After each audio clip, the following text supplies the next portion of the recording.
बच्चों, मैं डॉक्टर सुनीता नंदल कक्षा 10th हिंदी के सूरदास के पदों के वस्तुनिष्ठ प्रश्न लेकर आपके सामने हाजिर हुई हूँ।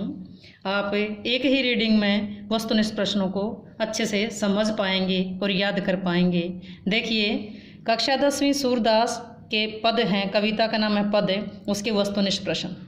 कवि का नाम है सूरदास, कवि है सूरदास, सूरदास की कविता है पद। कविता का नाम है पद, पद किसके हैं? सूरदास के, सूरदास की कविता है पद।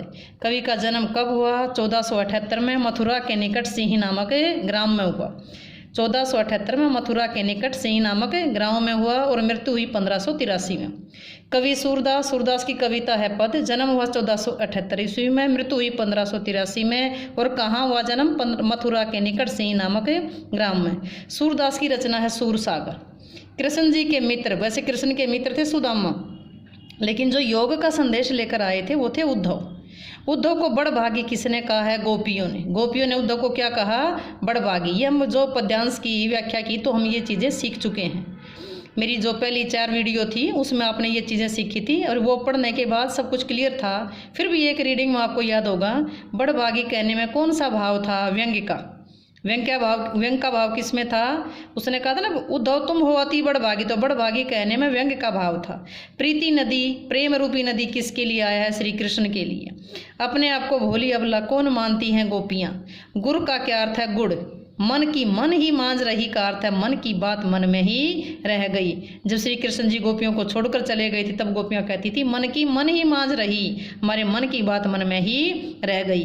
गोपियां कौन सी बात किसे बताना चाहती थी? अपने मन की बात कृष्ण को बताना चाहती थी। उद्धव गोपियों को कौन सा संदेश देता है? संदेश देता है योग का। गोपियां क्या नहीं सुनना चाहती? उद्धव के योग के संदेश को। गोपियों ने कृष्ण की तुलना किससे की है? हारिल पक्षी से। गोपियों का मन कौन चुरा कर ले गया था? श्री कृष्ण। कहाँ चले गए थे? गोपियों को छोड़ करके मथुरा चले गए थे।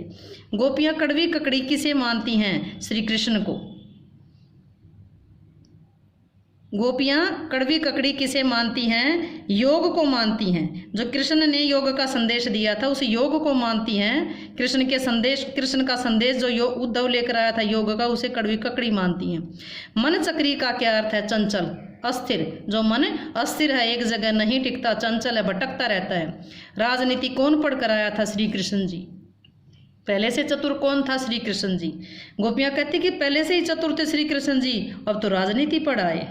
योग का संदेश किसके समान लगा? कड़वी ककड़ी के समान। कौन लेके आया था योग का संदेश? उद्धव लेके आया था। किसके लिए लेकर आया था? गोपियों के लिए लेकर आया था। गोपियों को योग का संदेश कैसा लगा? कड़वी ककड़ी के समान लगा। अपरस का अर्थ है अलिप्त, जो किसी में शामिल ना हो, लीन ना हो।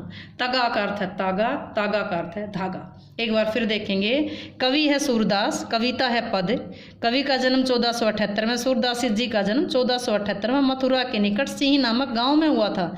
मृत्यु 1583 में। सूरदास की रचना थी सूरसागर। कृष्ण के मित्र जो योग का संदेश लेके आए थे वो उद्धव थे। उद्धव किसका संदेश लेके आए थे? योग का संदेश लेके आए थे, गोपियों के लिए लेकर आए थे। गोपियों को संदेश कैसा लगा? कड़वी ककड़ी के समान लगा। उद्धव को बड़भागी किसने कहा? गोपियों ने कहा। बड़भागी कहने में कौन सा भाव था? व्यंग्य का। प्रीति नदी किसके लिए आया है? कृष्ण के लिए। वैसे प्रीति नदी में अलंकार कौन सा आया है? रूपक, प्रेम रूपी नदी। अपने आप को भोली और अबला कौन मानती थी? गोपियां। गुड़ का क्या अर्थ है? गुड़। मन की मन ही मांझ रही का अर्थ क्या है? मन की बात मन में ही रह गई। किसके मन की बात मन में रह गई? गोपियों के मन की बात मन में रह गई। किसे बताना चाहती थी? वो श्री कृष्ण को बताना चाहती थी। उद्धव गोपियों को कौन सा संदेश देता था? योग का।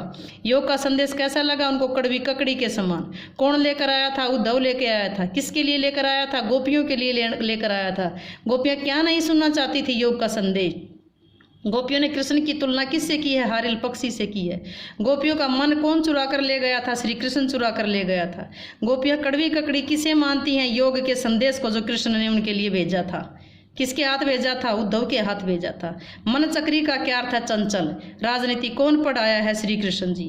पहले से चतुर कौन था? श्री कृष्ण जी। और अब क्या पढ़ लिया है? राजनीति। अब और भी चतुर हो गया। योग का संदेश किसके समान लगा? कड़वी ककड़ी के समान।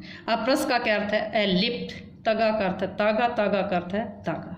उम्मीद है कि आपको वीडियो अच्छी लगी होगी और वस्तुनिष्ठ प्रश्न अच्छे से समझ पाए होंगे। अगर आप चाहते हैं कि आपको अगली वीडियो तुरंत मिले तो चैनल को सब्सक्राइब करें ताकि आपको वीडियो डालते ही तुरंत मिल जाए।